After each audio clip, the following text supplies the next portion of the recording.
trigo, bolo e por aí vai. Vamos ser sinceros. O que é mais saudável? Eu não sei se vocês sabem, a pirâmide alimentar, o que está embaixo é para comer mais. E quanto vai subindo mais é para comer menos. Vamos ser sinceros. O que é mais saudável? Comer pão, biscoito e macarrão ou comer fruta? Fruta. E por que o macarrão, o pão e o biscoito estão embaixo? Agora eu vou contar uma verdade que nunca contaram para vocês. As pessoas falam que o maior vilão da saúde é o açúcar, não é? Mas é mentira. E eu vou provar para vocês. Eu não sei se vocês já repararam. Os seus pais ou seus avós, vários aqui provavelmente já passaram muita necessidade. Pai ou avô. Quem aqui, o pai ou avô já passou muita necessidade? De fome ou de quase passar fome? Vários, né? Pergunta para eles. Eles poderiam ser pobre o que for, mas pelo menos tinha açúcar. Era açúcar e um pouco de farinha. Às vezes pegavam açúcar com água. Café. Se fosse hoje em dia, não estava tomando. Se fosse hoje em dia, nem café estava tomando. Então era isso. Aí, vamos ser sinceros.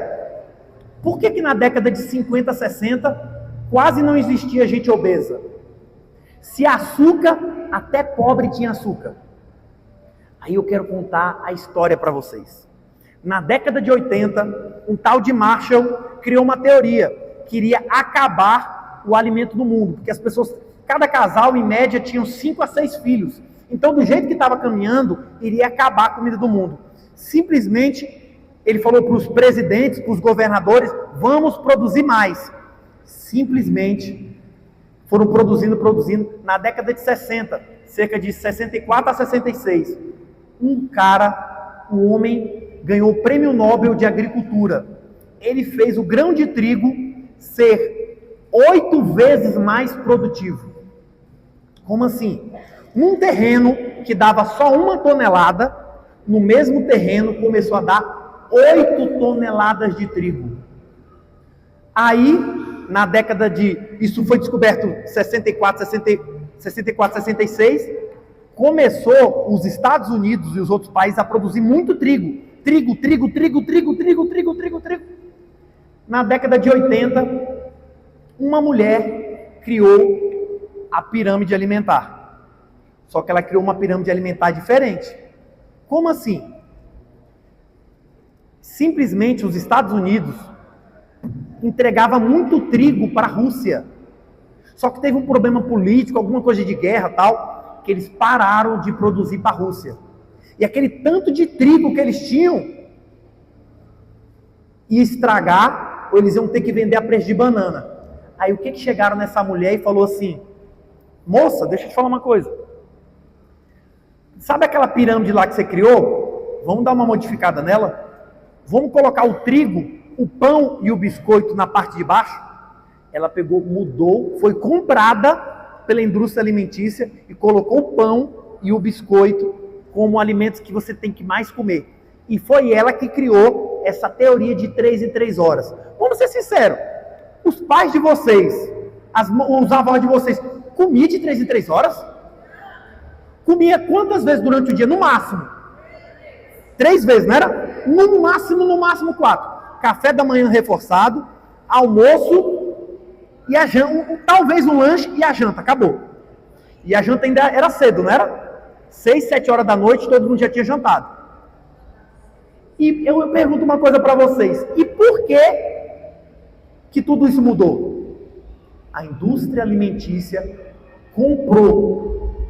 E não é à toa que depois da década de 80, 90, 2000, teve epidemia de diabetes, epidemia de pressão alta, epidemia de doença autoimune.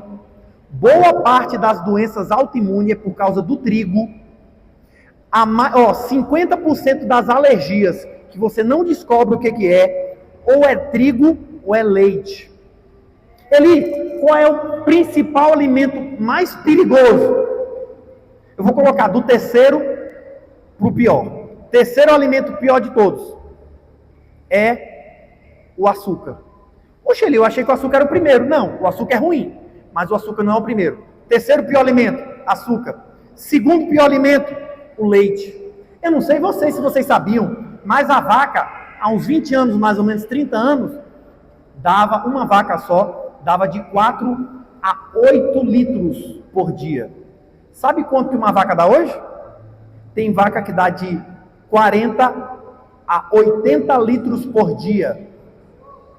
Como assim? Coloca tanto hormônio, mas tanto hormônio, e por causa da caseína, deixa a gente inflamado. Manteiga tem algum problema? Manteiga não. Manteiga não tem caseína. Manteiga é super saudável. Vamos lá. Continuando. Então hoje vocês descobriram a verdade sobre a pirâmide alimentar. Continuando para terminar, gente. 40% tem 40 a 60%. 40% das doenças que a gente tem é carga genética. Terceiro lugar, o pior de todos é o trigo. O pior de todos é o trigo. Em segundo lugar é o leite. Em terceiro lugar é o açúcar. Mas o leite é por causa do leite mesmo?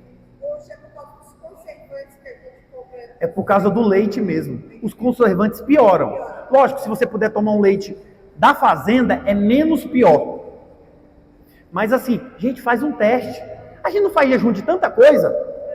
Faz um jejum de trigo e leite. É o glúten. Gente, corta trigo, leite. Eu quero ver se vocês não vão ter uma super saúde. E de vez em quando vocês colocam uma açuquinha lá. Vocês vão ver o tanto que a saúde de vocês vai melhorar. Continuando aqui para terminar. A gente fala, não, porque meu avô teve diabetes, minha avó... Gente, eu tenho que me cuidar muito bem, sabe por quê? Eu tenho um pai que é diabético. Eu tenho um pai que tem pressão alta. Eu tenho uma mãe que tem pressão alta. Eu tenho uma avó da parte da minha mãe que tem pressão alta, que tem diabetes. Se eu não me cuidar, sabe o que eu vou falar? Foi da vontade de Deus. Aí Deus olha lá de cima e fala, me coloca nos seus rolos não, cara. Te deu oportunidade de fazer atividade física, tu cheio de preguiça. É porque eu tenho que fazer minhas coisas, eu tenho que cuidar dos meus filhos. Ai, eu te dei a oportunidade de você comer certo, você não comeu. Agora você fala que a diabetes foi a minha vontade? Gente, por favor, gente. Na minha opinião, 80% dos nossos problemas não foi o diabo que mandou e nem foi Deus que mandou. Foi a gente que caçou. Pode falar, irmã, quer falar?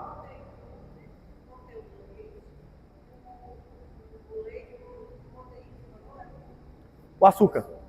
O açúcar tem acho que 4 meses. A minha glicose era 140, 150. Depois que eu botei, está 110.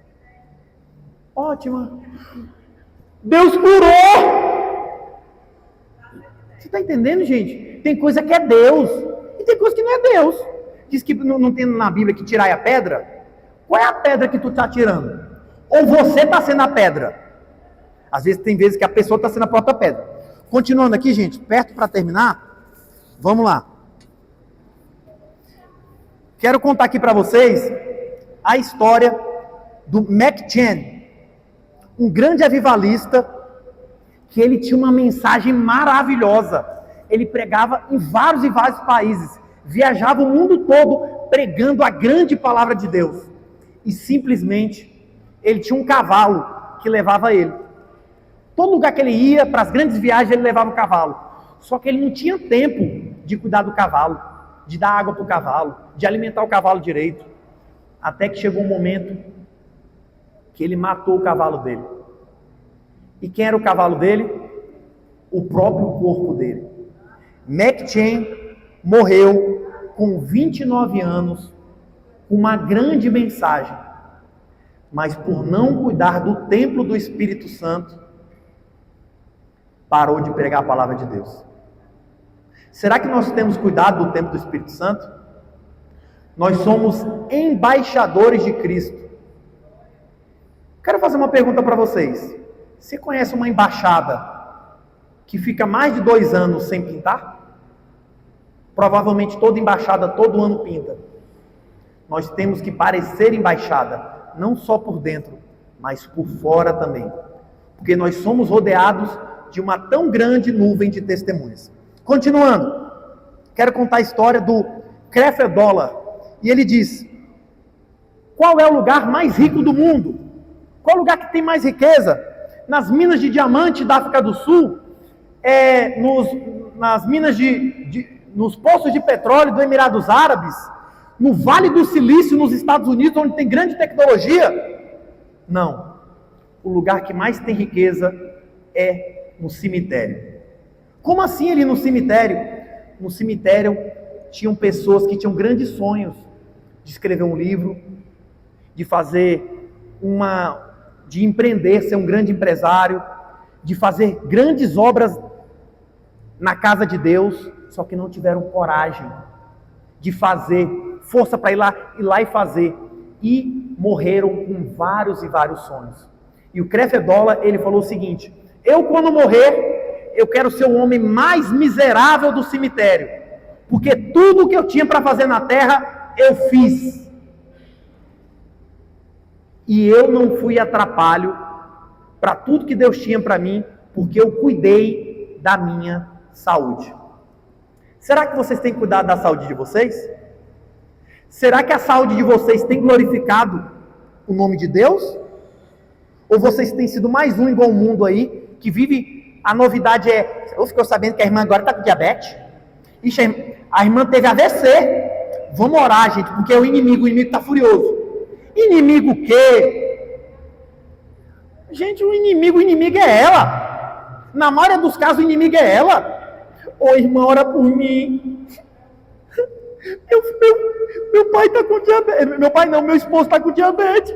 Mas tu vive fazendo pão, tu vive fazendo bolo em casa. Nunca te contaram que é você que está matando ele, não? É você que está matando ele.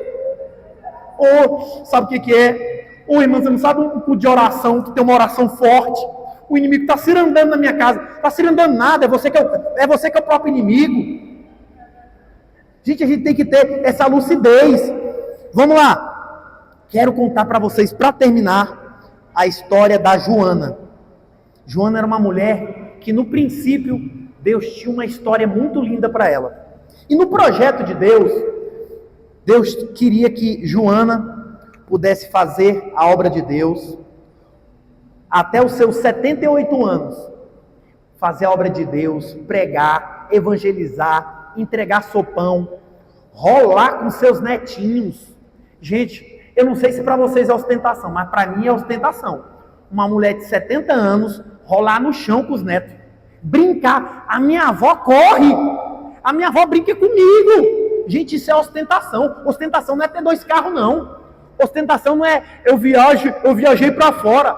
Ostentação é com 80 anos você poder se lavar, você poder colocar comida na sua boca sem depender dos outros. Ostentação é com 80 anos você poder dirigir o carro sozinho. Isso é ostentação. Deus tinha um projeto dela estar plena até os 78 anos. Mas infelizmente, ela tinha muita coisa para fazer. Ela fazia muita obra de Deus. Ela não tinha tempo para nada. Ela cuidava muito das coisas da casa dela. E simplesmente, com 45 anos, Joana descobriu que estava hipertensa. Com 49 anos, Joana descobriu que estava com diabetes. Com 52 anos, Joana teve um AVC e começou a andar de cadeira de roda. Joana ajudava muitos outros. Joana sempre se deixava em segundo plano. Joana não cuidava dela. E Joana faleceu com 55 anos. Será que você tem cuidado da sua saúde para que Deus faça você viver todos os projetos que Ele colocou para você? Ou você tem sido um empecilho na obra de Deus? E eu não sei se já contaram para vocês. Você cuidar da sua saúde, seus filhos vão aprender e vão cuidar da saúde. Se você não cuida da sua saúde, a sua filha tem a tendência de não cuidar da saúde, de ficar obesa, autoestima lá embaixo, infelizmente se entregar para qualquer um, porque a autoestima dela está lá embaixo. Mas se você sabia que se você acordar, o seu esposo logo ele vai acordar, seus filhos vão acordar e você vai impactar uma pequena geração. Você tem um poder da vida ou da morte. Se você acordar nessa noite de hoje para a saúde, você vai viver os melhores planos que Deus planejou para você. E para concluir, aqui diz, em Jeremias, antes que eu te formasse no ventre da sua mãe, eu te conheci, e antes que saísse da madre, eu te consagrei para as nações. E continuando aqui, deixa eu só pegar aqui.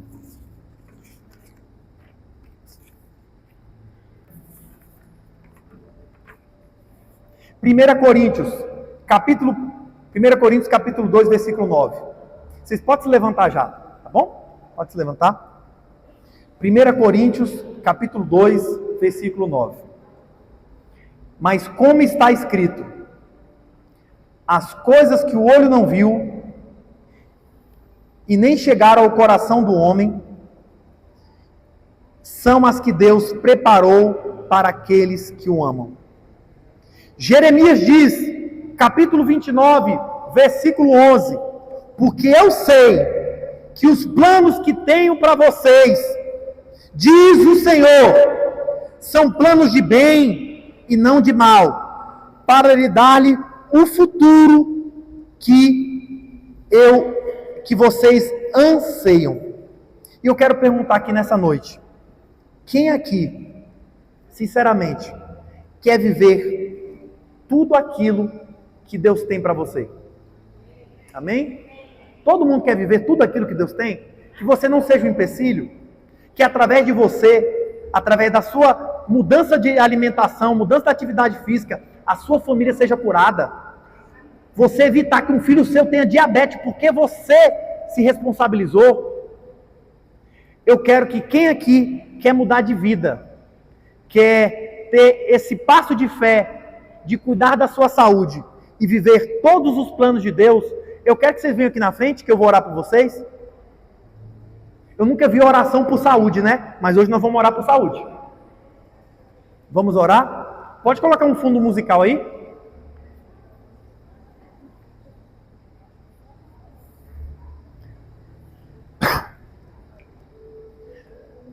Grandioso Deus, eterno Pai Celestial. Senhor, talvez elas vieram aqui achando que era mais uma palestra para falar de saúde, de uma coisa chata, que tem que comer certo, somente isso. Mas aqui não foi mais um culto, Deus.